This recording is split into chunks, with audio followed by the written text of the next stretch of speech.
So I am Angela Hartzell. I am a PhD candidate at Eastern Mediterranean University, which is in northern Cyprus, city of Famagusta. And as was introduced, my topic is a public street, a private chair, and a little time. How urban design can support a particular intangible heritage in Famagusta. Following from Henri Lefebvre and Don Mitchell, everyone has rights to access and use the public realm of the city to benefit from quality of life offered by density and diversity. But how do we keep one person's rights from impinging on another's? In this study, I consider how some trends and behaviors contravene and how others imitate and transcend a fast-fading intangible heritage. The casual, self-facilitated sitting out in the street as a declaration of preference and awareness of the value of space and time for quality living. In northern Cyprus, and in some other places, yet for me to discover all of them, there are two particular uses of the public streetscape that I find absolutely phenomenal. There are those who fully park their cars on the sidewalk, and there are those who fully sit their chairs in the street. Both occupy street space. Both uses are commonplace. Both are typically ephemeral, but they do not coexist amenably. The first detracts dramatically from others' users' rights, and the second stands for, or rather sits down for, the rights of individuals to use public street space in ways that have no or minimal negative effect on other users. When this part of the world has air conditioning and digital entertainment at home, when the last generation dies off that socialized in the street as a ritual, when the automobile maintains prominence, how will we maintain an intangible character of a place that made it attractive, vital, resilient, and authentic? More specifically, how can good urban design help to reinvest in this intangible heritage? There are precedents and there are counter-precedents. Sitting out in the public realm is nothing new. All over the world it happens. There are stoops in Jane Jacobs.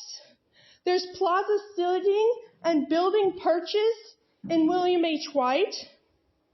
There are sidewalk and plaza cafes, even pedestrian paths and sidewalks in historic cities with narrow streets. For example, Algarve, Spain.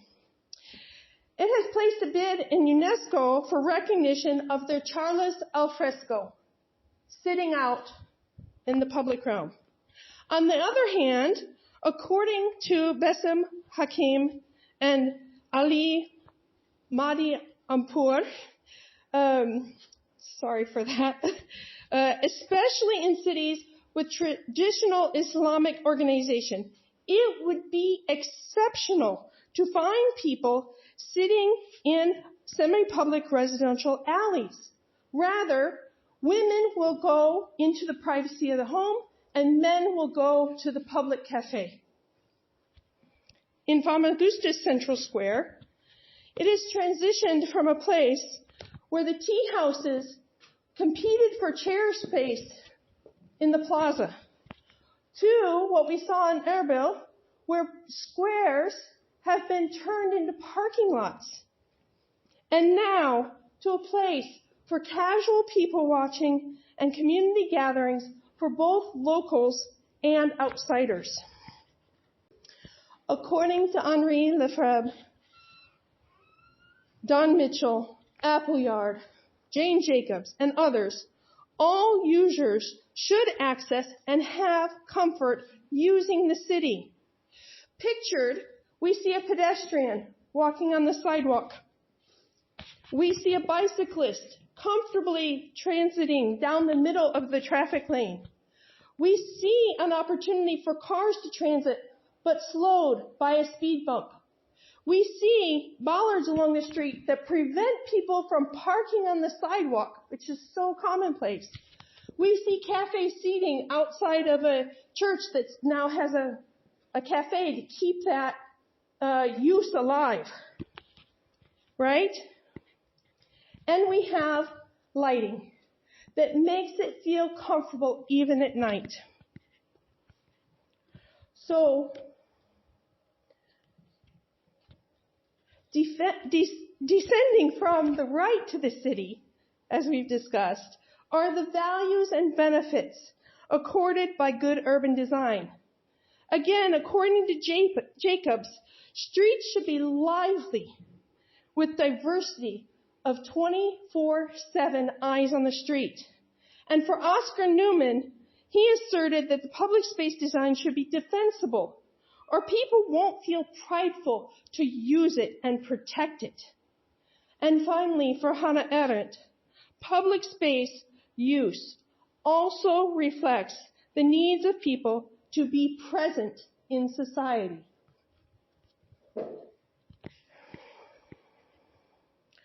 Once a community values its public space, it will begin to personalize it through co-creation of convenient and comfortable public spaces.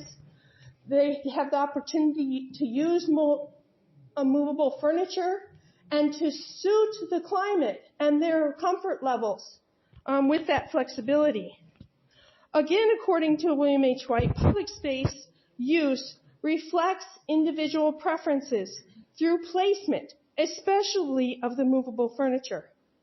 To take advantage of climatic conditions and establish spaces perceived as safe for social activity in congested urban quarters. Following the urban data collections of White, Gell, Ewing, Clement, and McHarg, I wandered throughout the walled city. I observed. Even before I started this study, I had noticed this sitting on the street. It inspired me. So I went around and I took photography, mostly sneakily. It wasn't ethic approval, so I couldn't have interviews with the sitters.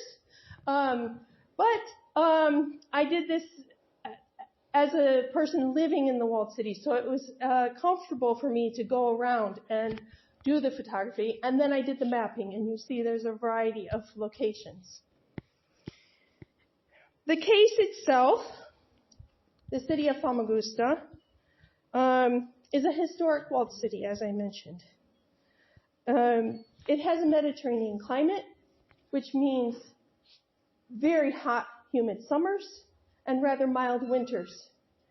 The city itself is quite culturally mixed. We have students coming to our university from over 100 countries. There's both modern and traditional coexisting. And we have some effort of conservation of the historic quarter while avoiding gentrification.